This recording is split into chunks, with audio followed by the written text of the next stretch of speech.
2019 के बाद फरवरी 2019 के बाद आपने बैनामा कराया है तो आप इस योजना के पात्र नहीं हैं। चूंकि योजना फरवरी 2019 में शुरू हुई थी, उसके बाद यदि आप खेत लिखवाए होंगे तो आप इस योजना के पात्र नहीं हैं। अगर आपको विरासत के आधार पर खेत आया होगा तभी आप योजना के पात्र हैं। दूसरी बात कि पति पत्नी और नाबालिग बच्चे में से कोई एक ही पात्र व्यक्ति होगा और कोई सरकारी नौकरी हो ग्रुप डी को छोड़ करके कोई सरकारी नौकरी है तो आप योजना के पात्र नहीं हैं। और नया रजिस्ट्रेशन करने के लिए मैं बता देता हूं कौन कौन से आपके कागज लगेंगे। वो है आधार कार्ड, बैंक पासबुक, खतौनी, राशन कार्ड, मोबाइल नंबर जो आधार से लिंक हो, पिताजी का मृतक प्रमाण पत्र और पिताजी का आधार, ये आप ले जा करके जनसेवा केंद्र से ऑनलाइन करवा देंगे। ऑनलाइन करवाने के बाद आप तहसील से आगे जब वो बढ़ जाएगा तब हमारे पास सारे कागज जमा कर देंगे। उसके साथ एक घोषणा पत्र भी लगता है, वो लगा के आप जमा कर देंगे। फिर हम उसको ले जा करके जिला पे जमा कर देंगे, तो वहां से आगे बढ़ जाएगा तो आपका पैसा आने लगेगा। ये तो वह नई प्रक्रिया के लिए जो नए पात्र हैं, और जिनका आ रहा था वो बीच में रुक गया है उनके लिए वो 3 समस्याओं से उनको गुजरना पड़ रहा होगा। वो 3 समस्याएं, एक लैंड सीडिंग की, दूसरा केवाईसी की और तीसरा एनपीसीआई की। एनपीसीआई की जो समस्या है वो दूर करने के लिए आप बैंक में जा करके एक एनपीसीआई का फॉर्म आता है, उसके साथ आधार कार्ड लगा के जमा कर देंगे तो आपका एनपीसीआई से खाता लिंक हो जाएगा।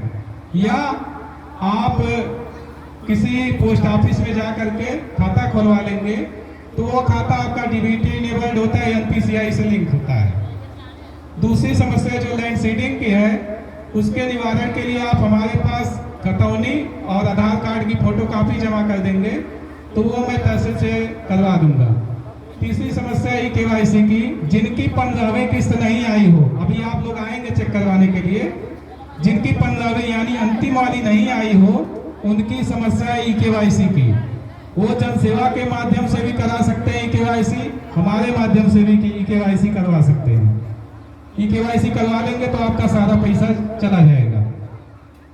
दूसरी जो योजना चलती है हमारे यहाँ वो बीज और कृषि रक्षा रसायन, इस पर आपको 50% की सब्सिडी दी जाती है।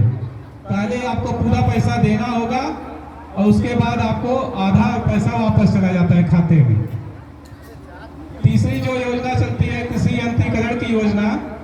यंत्रीकरण की योजना में स्प्रेयर से लेकर कंबाइन मशीन तक आपको दी जाती है 50% छूट पर। मित्रों ये बात ध्यान रखिएगा, 50% छूट का मतलब जीएसटी काटने के बाद 12% जीएसटी लगता है, उसको काटने के बाद जो आधा होता है उतना पैसा आपके खाते में भेजा जाता है। और जो यंत्रीकरण की योजना है उसमें टोकन निकलवाना पड़ता है। टोकन जैसे तत्काल टिकट निकलता है वैसे ही निकलता है, उसकी डेट आती है उस दिन आप टोकन निकलवाएंगे, इसके बाद बिल अपलोड करवाएंगे। फिर आपके यहाँ कर्मचारी आएंगे सत्यापन के लिए। सत्यापन के बाद आपका कागज जिले पर जमा होगा, फिर आपको डीबीटी के द्वारा आपके खाते में धनराशि भेज दी जाएगी। और एक कृषि विभाग की बहुत अच्छी पहल है, एक नंबर आप लोग नोट कर लीजिए, उस पे आप रोग या कोई कीड़ा आपके फसल में लगा है उसका फोटो, अपना नाम, पंजीकरण संख्या यदि हो, विकास खंड का नाम, गांव का नाम और जिले का नाम लिख करके आपको व्हाट्सएप कर देना है। उसके बाद जो भी उसका उपचार है वो आपके व्हाट्सएप पर मोबाइल पर आ जाएगा। वो नंबर है, नंबर नोट कर लीजिए, 9452 2471।